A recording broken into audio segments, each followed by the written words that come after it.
Hey, how y'all doing today? Thank you for joining me. I am Monshel Hicks, but my friends call me Mo. And this is The Becomings.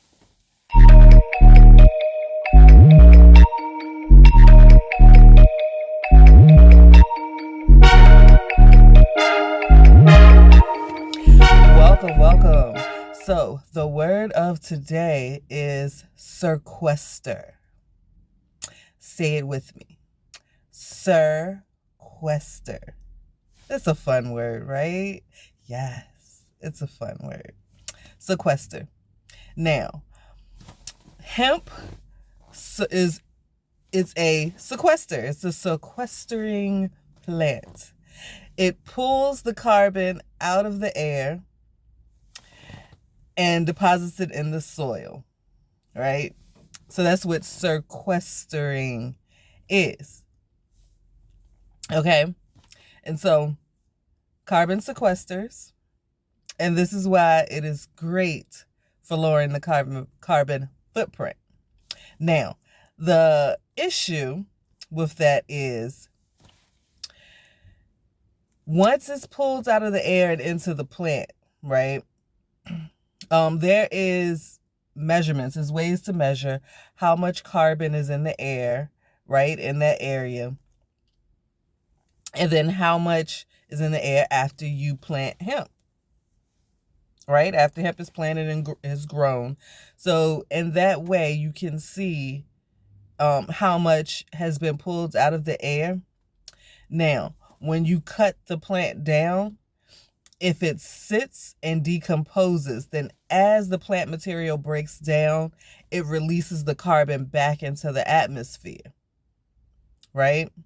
So this is why it's important to do something with that hemp, right? And not let it break down and release the carbon back into the atmosphere.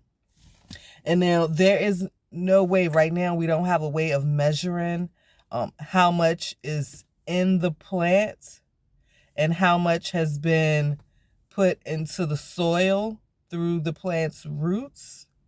So in that way, we don't know exactly how much we're losing, but we know that it's less carbon in the atmosphere than it was before the hemp grew. So we know that it's pulling out of the atmosphere, and we know that it's pulling out of the atmosphere 4 times more than trees do, right? We also know that in the processing, especially if processed correctly, in the processing of hemp into the raw materials and into the materials that would eventually become things that are in your household, that's on the shelves in your local stores, hemp uses less carbon. It produces less carbon or puts less carbon in the atmosphere than even cotton does. And it uses way less water to grow. And you can grow more on an acre of land than you can with trees or carbon. You can grow more material to produce more things. And now, one of the huge things, one of the first things that Paradise Hemp Farms will make is hempcrete.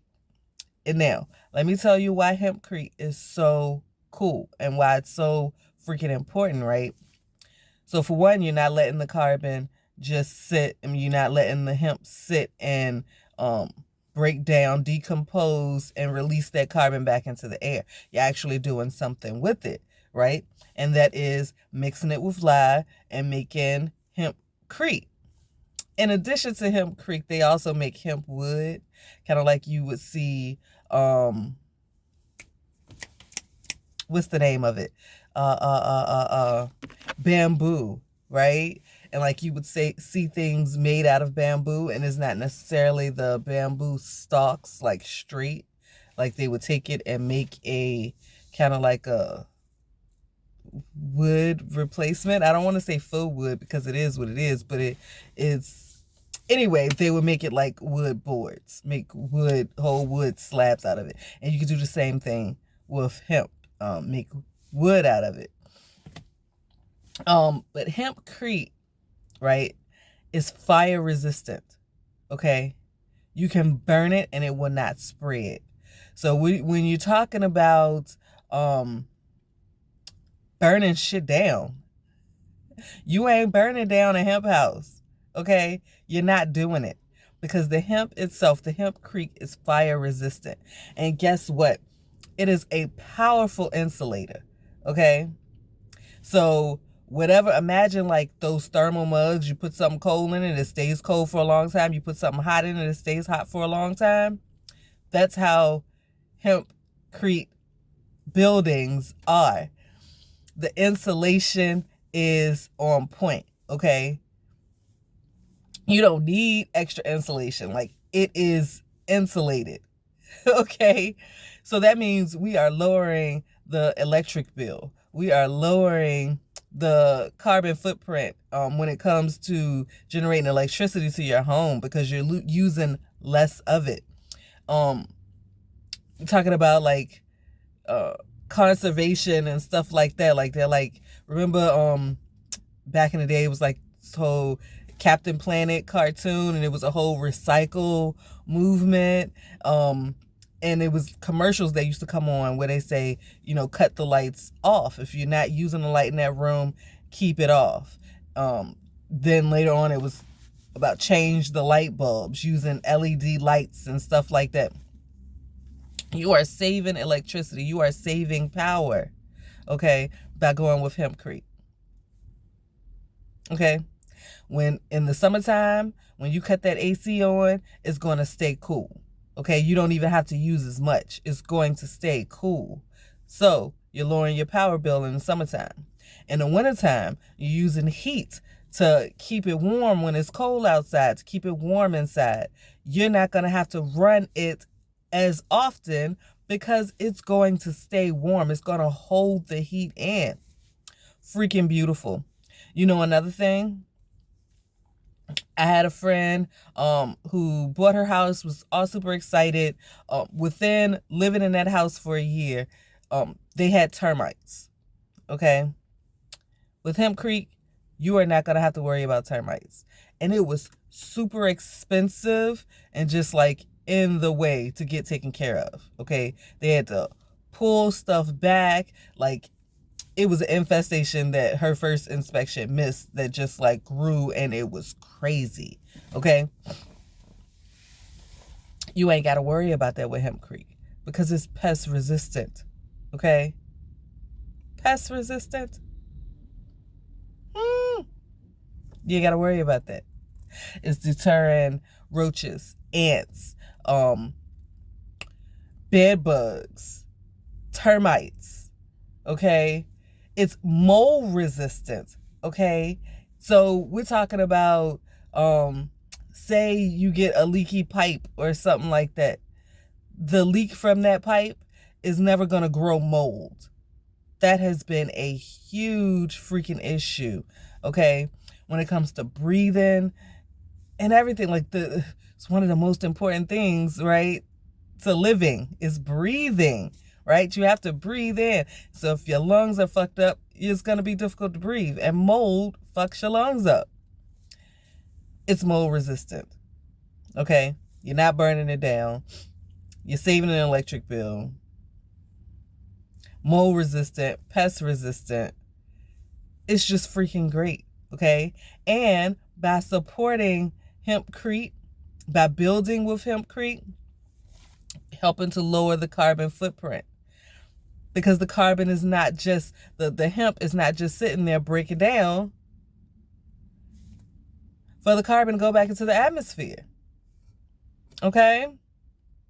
And it does not use a lot of carbon to mix the hemp and lye to make the hempcrete blocks. Sequestering. Hemp is a sequestering plant. Okay? It sequesters the carbon out of the air, pulls it into the plant, and releases it into the soil, okay? Where the carbon, and it also puts a nitrogen in the soil. These are things that is needed for plant health, for soil health, right? To keep all the beneficial bugs and things going, to keep the underground fungus growing strong. This is needed for the soil to be more nutrient dense, so that when you're planting plants, it's pulling the nutrients up into the leaves and into the fruit that we are eating. Beautiful. Okay. And then what you can take from it, because it is industrial hemp, it is not for direct consumption of the flower, right? You ain't got to worry about whether or not it seeds, right? It's just growing outdoor in the wild. You can take the seeds and you have hemp hearts. It's protein, is packed with protein and minerals and things that's good for you. You can take those seeds and make oil. You can take those seeds and make hemp milk, right? That's good for you. You can take those seeds and you can plant, for those scientists out there, right, who's like into agriculture and stuff like that. You can take those seeds and create a more hardy plant. Like you could specifically breed industrial hemp, just like you would breed cannabis for its terpenes and stuff like that, for it to be more sustainable in different growing conditions and stuff like that. You can do the same thing with hemp, where even though it already requires less water than it does to grow trees or to grow cotton or corn, you can make it more drought resistant. You can make it where it requires less water to grow. You could breed it so that they grow taller, so you'll get more plant material out of it. You can breed it to mature faster, right? So that the cycles will go faster, so that you can have more materials, so that you can plant and pull the carbon out of the air more than 3 to 4 times a year, because it takes 3 to 4 months for it to reach maturity. You can grow it so that it'll reach that maturity and pull more carbon out of the air in less amount of time, right? So that we can get more going, so that we can lower those footprints and we can meet that 2050 goal, okay, of lowering the carbon footprint. In addition to the plant being sequestering, and the importance of us having that in our mind and like making it a thing to look for hemp made, even if it's a hemp cotton blend, that is okay, right? But we want to go hemp. We want to go hemp. And in addition to purchasing hemp, in addition to requesting hemp-made products from the manufacturers that we shop with, support, and love, in addition to seeking out hemp manufacturers to support, we can do things to lower our carbon footprint by using less, right? Switching out those light bulbs. Go ahead and switch out those light bulbs to LED light bulbs. You'll be saving in your power bill and you're lowering the carbon footprint. If you can't do hempcrete right now, you are a homeowner, do hemp insulation. That works great. Mold resistant, pest resistant. Even if you're a landlord, okay, it's time when it's time to get that redone. Do hemp, okay? Don't use the regular insulation materials. Use hemp. Same things apply. Fire resistant, mold, pest resistant. So if something happens, a leaky pipe, you ain't got to worry about having things cut out because mold done grew on it, right? You ain't got to worry about paying them expensive bills for pest control to come and get the termites out of the wood in your house because you have hemp insulation that is deterring the pests. It is sending them away. They're smelling it and they're not liking it and they're going the opposite direction. Okay? We're deterring the pests with hemp insulation. Okay? So those two things we could do to lower the carbon footprint. We can purchase non-plastic products as much as possible, right? Get a glass or metal reusable bottle instead of plastic, right? I know it may be difficult to find, but until the hemp plastic is more abundant and easier to find, if you can find that, go with it. But until it's more abundant, go with metal or glass, or porcelain, something like that that's insulated, that you could use, insulated or not insulated. I suggest insulated. You could use to just refill your water, right? At these water refill stations. If you already have like a plastic bottle, like gallon-sized bottle for water or whatever, reuse that. You can go to these refill stations, 25 cents, 35 cents, 40 cents, 50 cents, depending on where you're at and which ones, per gallon, to just refill it instead of buying a whole new bottle. You're saving money, right? You are decreasing the demand to buy these plastic bottles, which means that it's eventually going to signal to the manufacturer to make less because they're not going to want to waste that money.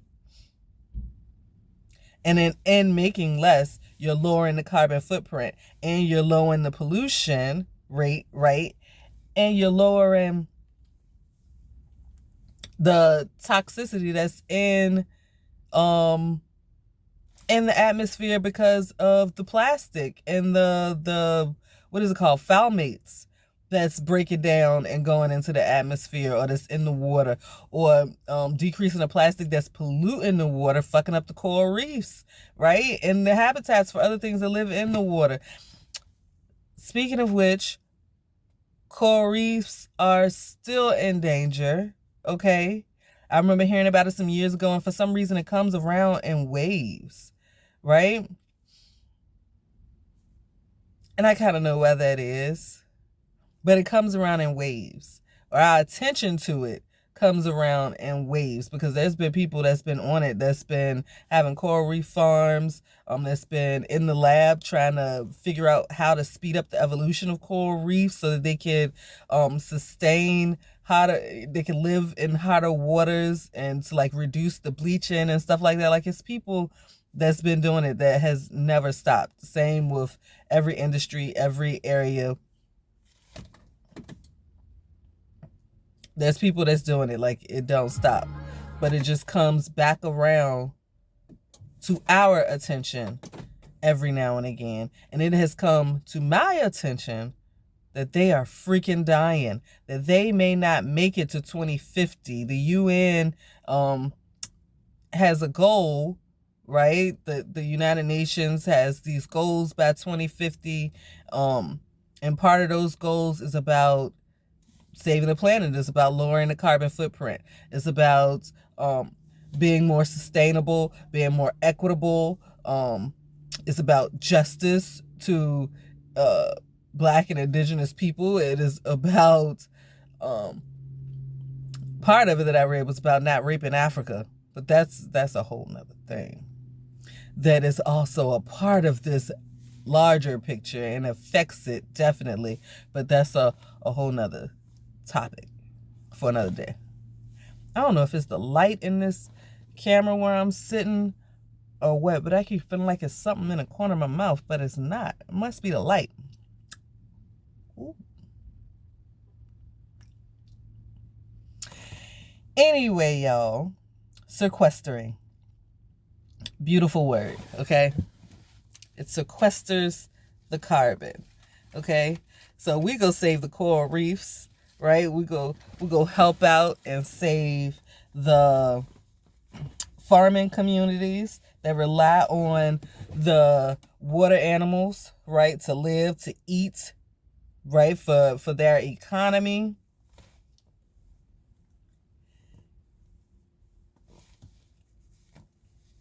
And we're going to save the planet. We're going to save the oceans. And one of the ways, it is not the end all be all. Everything in conjunction is needed. Everything working together, all parts working together, it is what is needed to hit that goal and to keep it there, right? To make it a way of life. All of these things have to work together. A way of life to be able to breathe and to not worry about the pollutants in the air and all of the effects of the pollutants being in the air. You got global warming and everything that comes as a result of it, the horrible weathers, the mass extinctions, the migrations, the social changes that'll happen as a result of all of these disasters. We are better than that, okay? We as humans, humanity, we are better than that, okay? We got this. We gonna do this. We are sequestering hemp to go along with the carbon sequestering farms where they set up these big ass buildings to just pull the carbon out the air and do stuff with it. In addition to using different energy sources, renewable energy and stuff like that.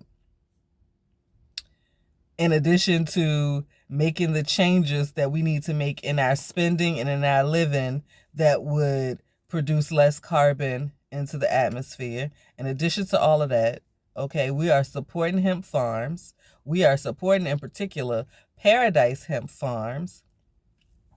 And you are reaching out to me. You are sending me an email to paradisehempfarms@gmail.com so that we can communicate about how we can work together, right? You are emailing me at paradisehempfarms@gmail.com so that you can find out how you can donate to support Paradise Hemp Farms and growing hemp and manufacturing hemp that is going to help save us all. And it's going to bring better comfort into your life. And in the long term, it is going to save money in your family's pockets, right? There is no bad side about this.